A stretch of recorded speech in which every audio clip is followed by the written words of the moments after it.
지난 SDS 궁금한 이야기 Y 580회편에 비비탄 장난감 관련 불미스러운 이야기가 사건이라고 하는 게 맞을 듯 합니다. 비비탄 장난감총, 골프채, 야구방망이, 각종 이러한 도구로 타인에게 위해를 가한다면 그 피해가 작든 크든 그것은 범죄이고 해서는 안 되는 행위일 겁니다.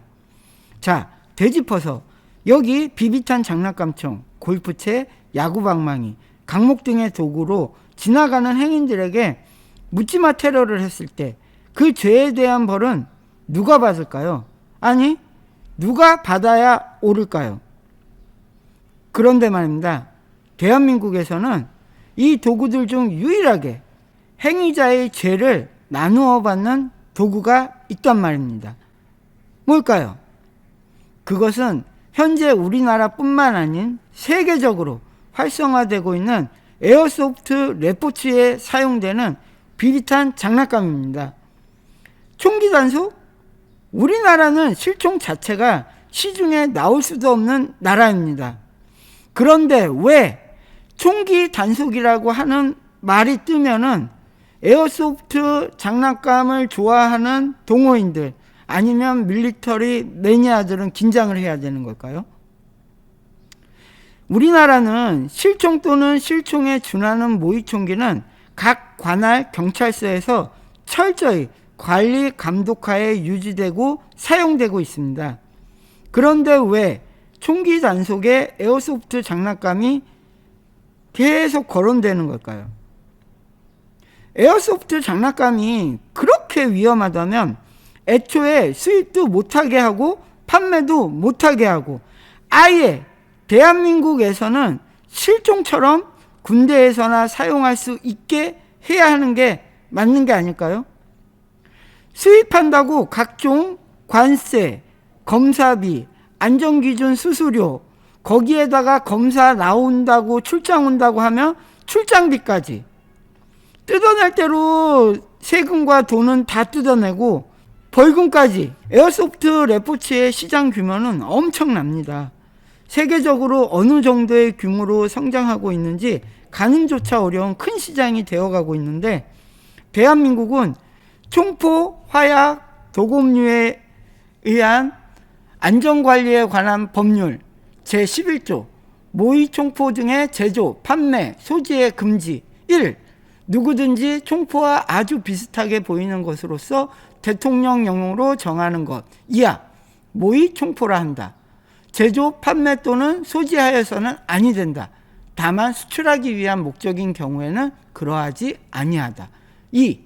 누구든지 고무줄 또는 스프링 등의 탄성을 이용하여 금속 또는 금속 외의 재질로 된 물체를 발사하여 인명, 신체, 재산상 위해를 가할 우려가 있는 발사 장치로서 대통령령으로 정하는 것을 제조, 판매 또는 소지하여서는 아니 된다.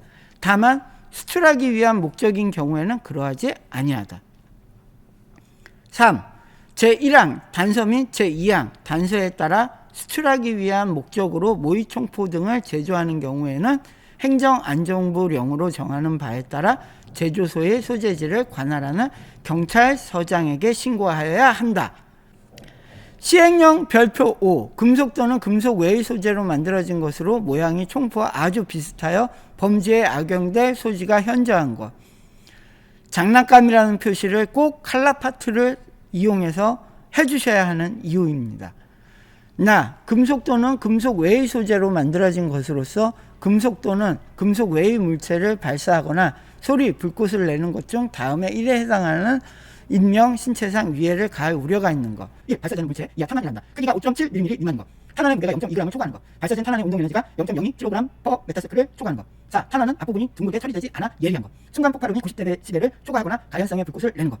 자, 이런 것들은 모의총포라는 기준입니다. 자, 저희가 사용하는 장난감, 모양이 총포와 좀 비슷하죠. 하지만 칼라파트로 그거를 내 거는 장난감입니다라는 표시를 꼭 해줘야 됩니다. 자, 비비탄을 발사를 하는데 그래서 저희가 총포협이나 여러 가지 검사를 해서 합격을 받는 것들만 저희가 판매를 하고 있습니다. 여튼 지금 이러한 문구들 때문에 그 많은 잠재적 시장에 능력 있고 유능하고 발전 가능성 있는 국내 업체와 개인들의 세계 다른 나라들과 경쟁할 수 있는 그 기회조차, 아니 경쟁의 시작조차 할 수 없게 만든다는 걸 알고 계십니까? 아니, 알아야 합니다. 이제 그만 장난감총에 죄를 묻지 말고 죄를 짓는 행위자에게 강력한 벌을 줘 혹여 장난감으로 장난 좀 쳐볼까 하는 생각조차 할 수 없도록 해야 하는 게 아닐까 싶습니다. 조준을 해서 총을 쏘면 그거 자체로 폭행의 고의가 있는 거죠. 그 자체는 특수폭행에 해당되고 사람의 신체에 상해까지 발생했다면 사실상 특수상해죄에도 해당될 수 있습니다. 사람을 향해서 수차례 그 장난감총의 비비탄을 발사한 사례에 있어서 징역 4개월의 실형을 선고한 사례도 있고요. 피해자가 다수인 경우에는 한 사람 피해자에 대해서 별개의 범행을 한 것이기 때문에 가중처벌도 될 거고요. 실형이 선고될 가능성도 있어요.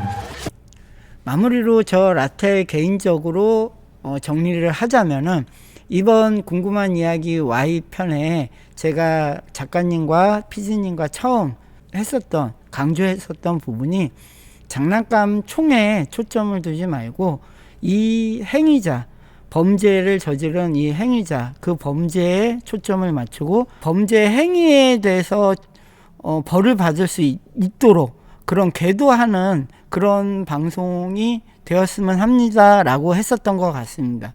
그리고 지금도 그 마음은 변함이 없습니다.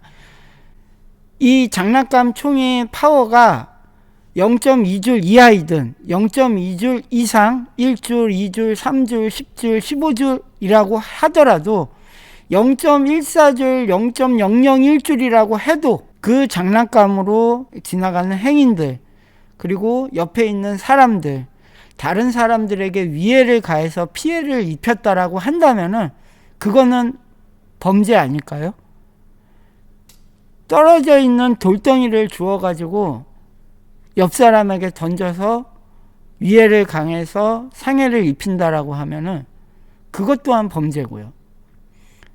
그 범죄에 초점을 맞춰서 앞으로는 법 개정을 해주셨으면 합니다.